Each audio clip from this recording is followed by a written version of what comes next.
வணக்கம் நண்பர்களே! நீங்க எல்லோரும் நலமா, சந்தோஷமா இருப்பீங்கன்னு நம்புறேன். இன்னைக்கு வீடியோ பொங்கல் ஸ்பெஷல். நீங்க எல்லாரும் தைத்திருநாள கொண்டாடுறதுக்கு தயாராயிட்டு இருப்பீங்கன்னு நெனைக்கிறேன்.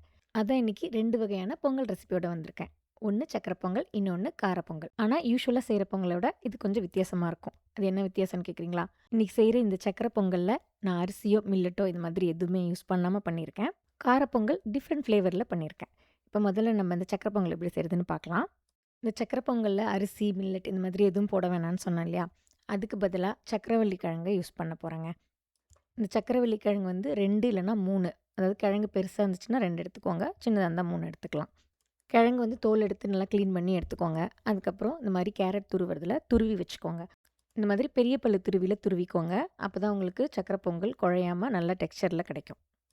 2 கப் அளவுக்கு நான் துருவுனது யூஸ் பண்ண போறேன். ஏன்னா நம்ம அதுக்கேத்த மாதிரி தான் பாசிப்பருப்பு யூஸ் பண்ண போறோம். இந்த கிழங்குல வந்து தோல் எடுக்கணும்னு அவசியம் இல்ல. நல்லா கழுவி கிளீன் பண்ணிட்டு அப்படியே துருவி யூஸ் பண்ணலாம். நான் வச்சிருந்த கிழங்குல வந்து தோல் கொஞ்சம் ரொம்ப மோசமா இருந்ததால, நான் தோல கம்ப்ளீட்டா எடுத்துட்டு தான் யூஸ் பண்றேன். இந்த மாதிரி நல்லா பெரிய பெரிய பல்லா துருவி எடுத்துக்கோங்க. துருவும்போது உங்களுக்கு கலர் கொஞ்சம் மாறும். ஸோ ஃபுல்லா துருவிட்டு, அது வந்து ஒரு அலசு அலசிக்கோங்க. அலசிட்டு 2 கப் அளவுக்கு அளந்து எடுத்து வச்சுக்கோங்க. துருவி வந்தது 2 கப்புக்கு கொஞ்சம் அதிகமா இருந்தாலும் பரவால்ல. நம்ம அதுக்கேத்த மாதிரி பருப்போட அளவ அட்ஜஸ்ட் பண்ணிக்கலாம். அடுத்து குக்கர்ல 1 டீஸ்பூன் நெய் சூடு பண்ணிக்கோங்க. நம்ம இதில தான் பருப்பு வறுக்க போறோம்.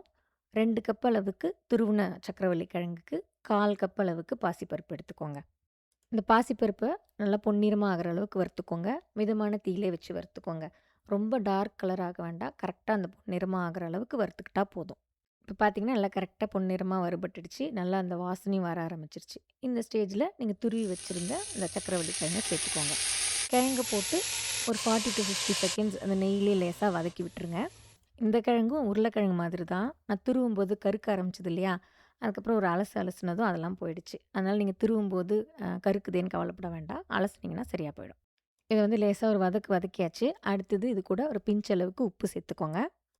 அடுத்து 1 கப்பு தண்ணி, 3/4 கப் அளவுக்கு பால் சேர்த்துக்கோங்க. இப்ப 2 கப்பு துருவுன கிழங்கு எடுத்துக்கிறீங்கன்னா, 1 1/4 இல்லன்னா 2 கப் அளவுக்கு தண்ணி எடுத்துக்கிட்டிங்கன்னா கரெக்ட்டா இருக்கும். நீங்க பாலும், தண்ணியும் ஈக்குவல் அமௌண்ட்டாவும் எடுத்துக்கலாம். இல்ல பால் வேண்டான்னு நெனச்சீங்கன்னா, தண்ணி மட்டுமே யூஸ் பண்ணி வேக வச்சுக்கலாம். பாலையும், தண்ணியும் நல்லா கலந்து விட்டாச்சு. அடுத்தது நீங்க விருப்பப்பட்டா, ஒரு பிஞ்ச் அளவுக்கு குங்குமப்பூவ லேசா அந்த மாரி க்ரஷ் பண்ணிட்டு, இது மேல தூவி விட்டுருங்க. அவ்வளோதாங்க. இப்போ குக்கர மூடி, விசில போட்டு 10 நிமிஷம் மீடியம் ஃப்ளேம்லயே குக் பண்ணிக்கோங்க. இல்ல விசில் கணக்குன்னு பார்த்தீங்கன்னா, 2 இல்லன்னா ஒரே விசில்ல நிறுத்திருங்க. இதில முக்கியமா கவனிக்க வேண்டியது, ஓவர் குக் பண்ணீங்கன்னா குழஞ்சிடும். அப்புறம் சாப்பிடும்போது அந்த டெக்ஸ்சர் நல்லா இருக்காது.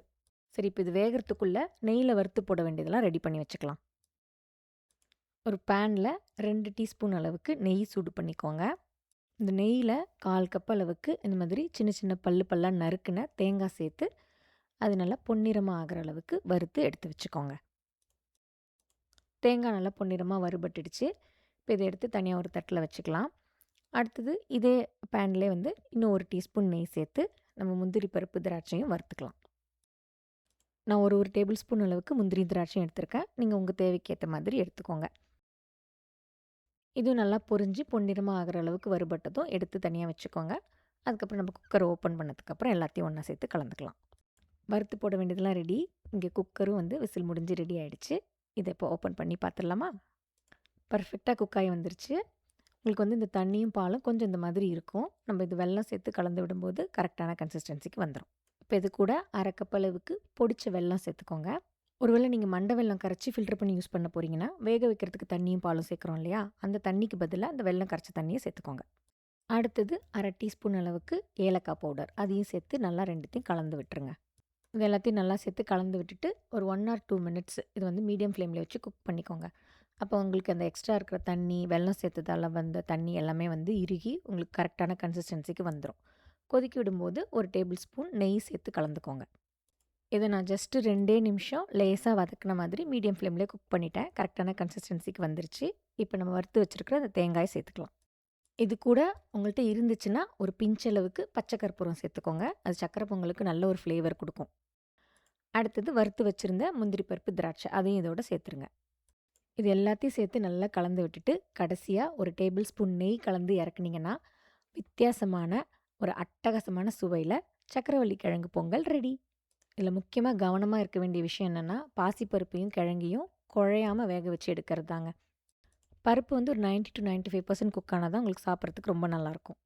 இந்த பருப்போட கன்சிஸ்டன்சி, அப்புறம் நம்ம வறுத்து போட்டிருக்கிற தேங்காய், திராட்சை, முந்திரி பருப்பு இதெல்லாம் சாப்பிடும்போது ஒரு ஒரு வாய்க்கும் கிடைக்கும். அது மட்டும் இல்ல, அந்த பச்சை கற்பூரத்தோட ஃப்ளேவர் இதெல்லாம் சேர்ந்து இது அரிசி இல்லாத பண்ண சக்கரை பொங்கல்னு யாராலுமே கண்டுபிடிக்க முடியாது. நீங்களும் இந்த தைப்பொங்கலுக்கு நான் சொன்ன மெத்தட்லேயே இந்த கிழங்கு பொங்கலை செஞ்சு கொடுங்க. அது நிச்சயம் சூப்பர் ஹிட் ஆகுதா இல்லையான்னு பாருங்க. அடுத்தது நம்ம எப்பயும் வழக்கமா செய்ற காரப்பொங்கல் இல்லாம, கொஞ்சம் டிஃப்ரெண்ட்டா கருவேப்பிலை ஃப்ளேவர்ல அட்டகாசமான சுவையில ஒரு கருவேப்பிலை பொங்கல் எப்படி செய்றதுன்னு பார்க்கலாம். இதுக்கு முதல்ல அரிசியையும், பருப்பையும் வேக போட்டுறலாம். அதுக்கு வந்து 1 கப் அளவுக்கு பச்சரிசி, இது கூட 1/2 கப் அளவுக்கு பாசிப்பருப்பு. இது 2யும் சேர்த்து நல்லா கழுவிட்டு, உங்களுக்கு வேணும்னா நீங்க ஒரு 10 நிமிஷம் ஊற வச்சுக்கலாம். ஆனா நான் வந்து ஊற வைக்காம தான் வேக வைக்க போறேன். இது கூட ஒரு 1 டீஸ்பூன் அளவுக்கு உப்பு சேர்த்துக்கோங்க. அப்புறம் தண்ணி அளவு பார்த்தீங்கன்னா, நான் 1 கப்பு அரிசி, 1/2 கப் பருப்பு சொன்னேன் இல்லையா? அது எல்லாத்துக்கும் சேர்த்து நான் 3லேருந்து 3 1/2 கப் அளவுக்கு தண்ணி ஊத்துறேன். உங்களுக்கு இன்னும் நல்லா குழஞ்சு வரணும் அப்படின்னா, நீங்க எக்ஸ்ட்ரா 1 கப்பு தண்ணி சேர்த்துக்கலாம். அடுத்து இதில ஓகே. 1 டேபிள் ஸ்பூன் அளவுக்கு நெய் சேர்த்துட்டு, இது வந்து குக்கரில வச்சு ஒரு 4 டூ 5 விசில் விட்டு வேக வச்சு எடுத்துக்கோங்க. நான் வந்து இன்ஸ்டன்ட் பாட்ல ப்ரெஷர் குக் மோட்ல 7 மினிட்ஸ் வைக்க போறேன். இது வேகறதுக்குள்ள நம்ம இதுக்கு தேவையான அந்த கருவேப்பிலை பொடிய அரைச்சுக்கலாம். இதுக்கு பேன்ல 1 1/2 டீஸ்பூன் அளவுக்கு நெய் சூடு பண்ணிக்கோங்க. நெய் சூடானதும் அதில 1 டீஸ்பூன் மிளகு, 1 1/2 டீஸ்பூன் சீரகம் இது 2யும் சேர்த்துக்கோங்க. மிளகும், சீரகம் நீங்க ஒரே அளவு சேர்த்துக்கிட்டாலும் ஓகே தான். அப்புறம் இது கூடவே நான் வந்து ஒரே ஒரு பச்சை மிளகா சேர்க்குறேன். ஸோ பச்சை மிளகா சேர்க்கறதால நான் 1 டீஸ்பூன் மிளகு போட்டிருக்கேன். நீங்க பச்சை மிளகா வேண்டான்னு நினச்சிங்கன்னா 1 1/2 டீஸ்பூன் மிளகு சேர்த்துக்கோங்க. அப்புறம் 1 கப் அளவுக்கு கருவேப்பிலை நல்லா கழுவிட்டு இதோட சேர்த்து, இது எல்லாத்தையும் ஒரு 2 நிமிஷம் மீடியம் ஃப்ளேம்லேயே வச்சு வதக்கிக்கோங்க. கருவேப்பிலை வந்து ரொம்ப சூடுல வதங்கணும்னு அவசியம் இல்ல. இந்த நெய்யில வந்து உங்களுக்கு அந்த சீரகம், மிளகுலாம் நல்லா வாசனை வரும். அந்த அளவுக்கு இத வதக்கிட்டு, இத எடுத்து ஆற வச்சு அரைச்சுக்கோங்க. தண்ணிலாம் எதுவும் சேர்க்க வேண்டாம். அப்படியே அரைச்சுக்கோங்க. இந்த மாதிரி ஒரு கொரகொரப்பான பவுடரா கிடைக்கும். அவ்வளோதாங்க. நம்ம பொங்கலுக்கு தேவையான கருவேப்பிலை பொடி ரெடி. அரிசியும் பருப்பும் வேக போட்டோம் இல்லையா? அதுவும் வெந்து ரெடி ஆயிடுச்சு. அடுத்தது எல்லாத்தையும் தாளிச்சு கொட்டி கலந்துக்க வேண்டியதான். நான் வேக வைக்கும்போதே சொல்லியிருந்தேன் இல்லையா? தண்ணி 3 1/2 கப் அளவு தான் ஊத்துறேன். ரொம்ப எனக்கு குழஞ்சு வர வேணான்ட்டு. ஸோ நீங்க 3 1/2 கப் ஊத்துனீங்கன்னா, இந்த அளவுக்கு வெந்து வரும். உங்களுக்கு இதுக்கு மேல குழஞ்சு வரணும்னா, 1 கப் எக்ஸ்ட்ரா தண்ணி ஊத்திக்கோங்க.